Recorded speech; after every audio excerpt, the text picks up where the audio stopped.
Sebelumnya pernah nggak sih kamu nanya ke diri sendiri, aku ini siapa sebagai warga negara, apa hak aku, dan kenapa Indonesia tetap bersatu, padahal kita itu tetap berbeda-beda banget. Nah, jadi di video ini kita akan membahas 3 hal dari pendidikan kewarganegaraan, yaitu konsep warga negara, hak asasi manusia, dan integritas nasional. Dan semua itu akan kita kaitkan langsung sama kehidupan kita sehari-hari sebagai orang Indonesia. Jadi kita akan memasukinya. Yang pertama itu paling dasar dulu ya. Warga negara itu bukan sekedar orang yang tinggal di suatu negara. Secara teori, warga negara adalah seseorang yang diakui secara hukum oleh negara dan punya timbal balik dengan negara itu. Artinya apa? Negara punya kewajiban melindungi kamu, dan kamu punya kewajiban ke negara seperti bayar pajak, ikut aturan hukum, dan bela negara kalau dibutuhkan.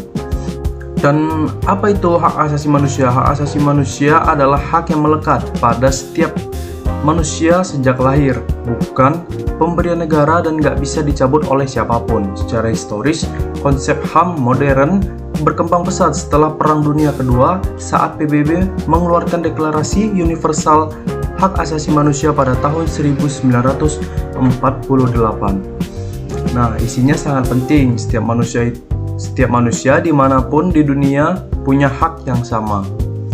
Dan Indonesia itu luar biasa unik. Kita punya lebih dari 270 juta penduduk. Bayangkan sebanyak apa kita, dan 17.000 pulau, 300-an lebih suku bangsa, dan 700-an lebih bahasa daerah. Pertanyaannya, gimana cara semua ini bisa menjadi satu bangsa? Jawabannya adalah integritas nasional. Secara teori, integrasi nasional adalah proses menyatukan berbagai kelompok sosial, budaya, dan etnis sebagai suatu kesatuan bangsa yang memiliki identitas tujuan bersama. Jadi yang saya pakai ini di buku utama, yaitu Pendidikan Kewarganegaraan yang ditulis oleh Dr.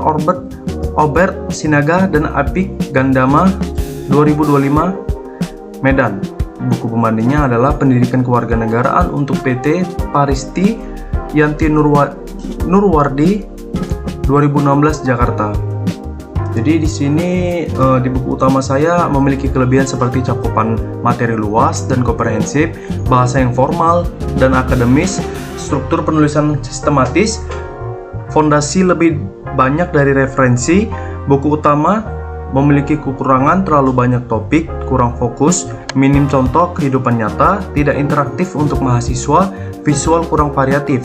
Buku pembanding memiliki kelebihan seperti kedalaman teori sangat kuat, penyajian sistematis dan berurutan, tampilan fisik profesional, setiap konsep dijelaskan dengan detail. Buku pembanding memiliki kekurangan seperti terlalu teoritis, kurang aplikatif, contoh nyata sangat terbatas, penyajian cenderung monoton, kurang mendorong berpikir kritis.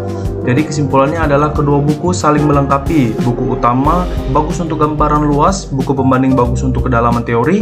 Idealnya pakai dua-duanya dan tambah contoh-contoh nyata dari kehidupan kita sehari-hari sebagai orang Indonesia. Jadi mungkin inilah akhir video dari saya. Pendidikan kewarganegaraan itu bukan cuma pelajaran hafalan ya teman-teman. Ini adalah bekal kita untuk tahu siapa kita, apa hak-hak kita, dan bagaimana kita menjaga keutuhan Indonesia. Kita adalah bagian dari bangsa yang biasa, yang luar biasa, 270 juta lebih orang, ribuan pulau, ratusan suku, tapi kita tetap satu. Dan untuk menjaga itu kita harus paham hak atau kewajiban kita sebagai warga negara.